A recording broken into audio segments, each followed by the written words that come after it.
বন্ধুরা, খাবার খেয়ে যদি আমরা সঠিকভাবে হজম করতে না পারি তাহলে খাবারের যে পুষ্টিগুণ সেটি কিন্তু আমাদের শরীর সঠিকভাবে গ্রহণ করতে পারে না, যা মোটেও হিতকারী নয়।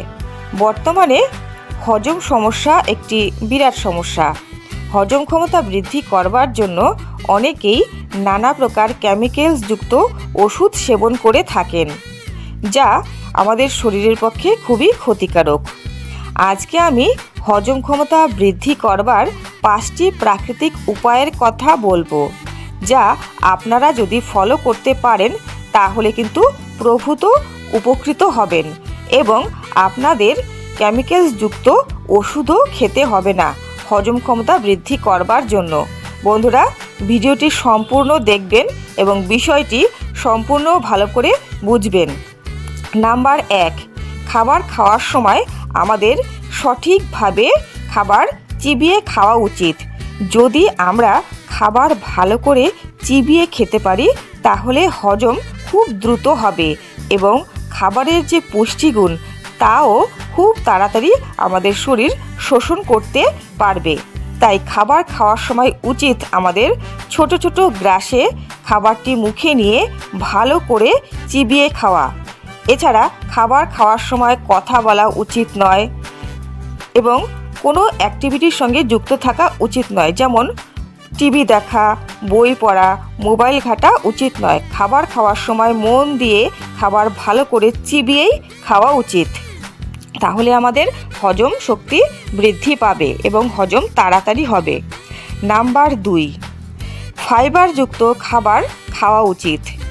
গবেষকরা বলেছেন যে প্রত্যেক দিন একটি মানুষের 28 গ্রামের মতো ফাইবার অন্তত রাখা উচিত খাবার চার্টে।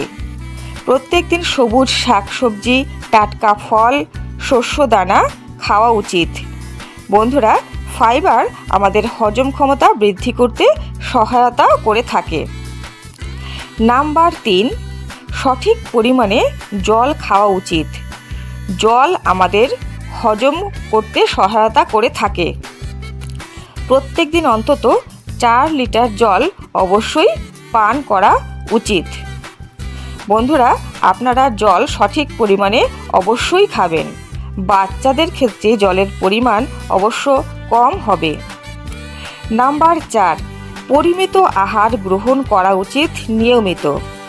বন্ধুরা, খাবার খেতে বসে পেট ভরার অল্প আগেই খাবার গ্রহণ করা বন্ধ করে দেওয়া উচিত। অতিরিক্ত খাবার খেলে হজম হতে যেরকম দেরি লাগে, তেমন যদি আপনি অতি অল্প পরিমাণে খাবার গ্রহণ করেন তাও কিন্তু আমাদের শরীরের পক্ষে ক্ষতিকারক। কারণ অল্প পরিমাণে যদি খাবার আমরা গ্রহণ করি তাহলে কিন্তু আমাদের কোষ্ঠকাঠিন্য দেখা দেবে। তাই খাবার আমরা সঠিক পরিমাণে অথবা পরিমিত পরিমাণে গ্রহণ করব। নাম্বার 5, নিয়মিত হালকা ব্যায়াম আমাদের করা উচিত। এটি সমীক্ষায় দেখা গেছে যে যারা বিশ্রাম করেন তাদের থেকে যারা প্রত্যেক দিন কায়িক পরিশ্রম করেন অথবা হালকা ব্যায়াম করেন তারা কিন্তু হজম তাড়াতাড়ি করতে পারেন।